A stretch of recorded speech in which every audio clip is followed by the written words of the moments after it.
Hi అండి. మీ ముందుకు మరొక కొత్త కర్రీని నేను తీసుకొని వచ్చాను.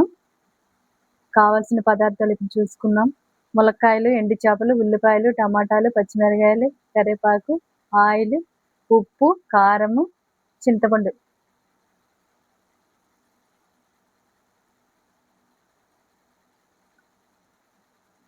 పొయ్యి వెలిగించుకొని, ఒక మూకుడు పొయ్యి మీద పెట్టుకొని, అందులో ఆయిల్ వేసుకొని, తగినంత ఆయిల్ వేసుకొని, ఆయిల్ హీట్ ఎక్కేంత వరకు ఉంచి దానిలో కొంచెం కారం వేసుకోవాలి. కారం కూడా ఏగిన తర్వాత అందులో మనం ఎండు చేపలు వేసేసుకోవాలి. ఎండు చేపలు చక్కగా అడుగంటుకోకుండా దోరగా వేయించేసుకోవాలి. బ్రౌన్ కలర్ వచ్చే వరకు వాటిని వేయిస్తూనే ఉండాలి. చూడండి, నేను ఎలా వేస్తున్నానో అలా వేయించుకోండి. ముక్కలు విడిపోకుండా చక్కగా వేయించుకోండి. అవన్నీ తీసి ఒక బౌల్లో వేసేసుకోవాలి వేగిపోయిన తర్వాత.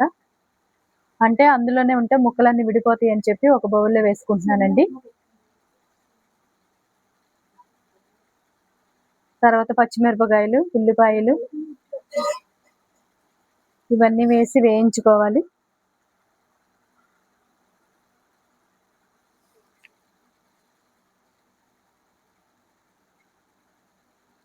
ఇవన్నీ వేగిన తర్వాత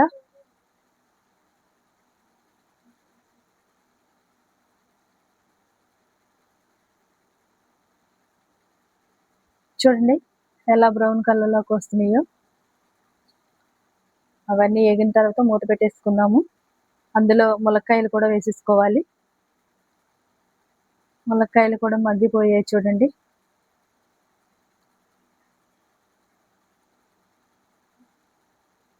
ఆ ములక్కాయలు కూడా చక్కగా ఉడికేంత వరకు మనం వేస్తూనే ఉండాలి.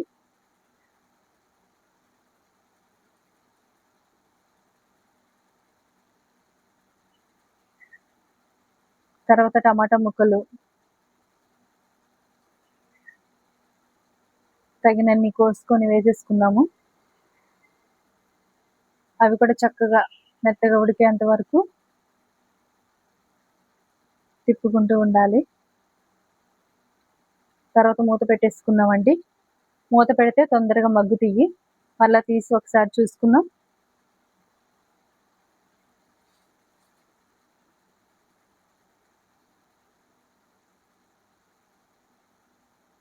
ఇంకా టమాటాలు కొంచెం వేగాలండి.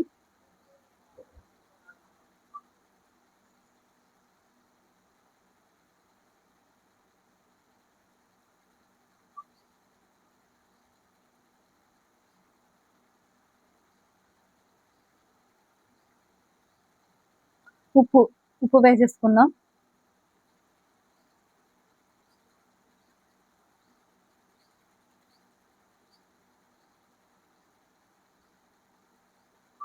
నేనైతే కల్లుప్పు వాడానండి, మీరు సాల్ట్ అయినా వాడుకోవచ్చు. కారం వేసేసుకుందాం. కారం వేసేసి చక్కగా మనం తిప్పేసుకుందాం.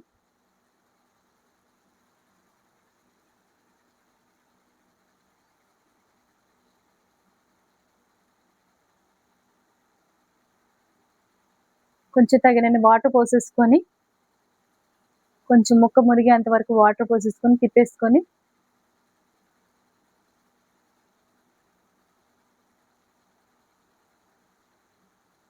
దానిలోనే ఎండు చేప ముక్కలు కూడా మనం వేసేసుకుందామండి. చప్పటి చావడాయలు అంటారు కదండి, ఆ చప్పటి చావడాయలు వేసుకున్నాను నేను. ఇవి చక్కగా అవి కూడా పైన వేసేసుకొని కొద్దిసేపు మనం ఉడకబెట్టుకొని మూత పెట్టేసుకుందాం. చింతపండు రసాన్ని చూడండి, నేను కొంచెం తీసుకున్నాను, టేస్ట్ బాగుంటుందని చెప్పి. దాన్ని చక్కగా మెత్తగా పిసికేసుకొని రసం తీసేసుకొని ఆ రసాన్ని ఒక గిన్నెలో పోసేసుకొని ఇప్పుడు మూత తీసి ఒకసారి చూద్దామండి. చూడండి ఎలా ఉడుకుతుందో. అందులో ఈ చింతపండు రసాన్ని వేసేసుకుందాం. వేసేసుకొని ఒకసారి తిప్పుకొని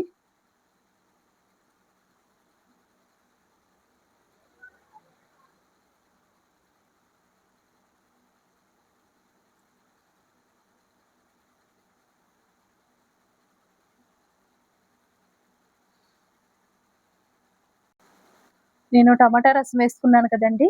చింతపండు వేసుకున్నాను కదా! మీకు చింతపండు వద్దు అనుకుంటే గనక దానిని స్కిప్ చేయండి.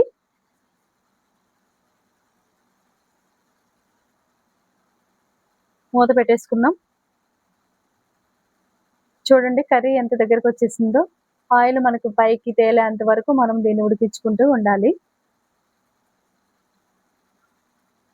టేస్ట్ అయితే చాలా బావుంటదండి. నేను చాలా సార్లు వండాను. అందులో కరివేపాకు, మీ దగ్గర కొత్తిమీర ఉన్నా కూడా కొత్తిమీర కూడా వేసుకోవచ్చు. నేను కొంచెం కొత్తిమీర కూడా వేసుకుంటున్నాను. లేకపోతే స్కిప్ చేయండి.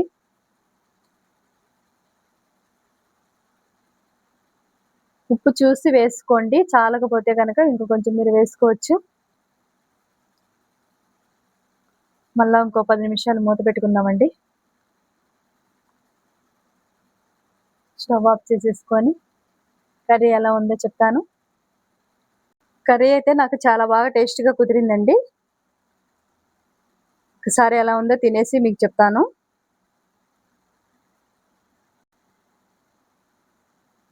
వావ్! టేస్ట్ అయితే చాలా బాగా కుదిరింది.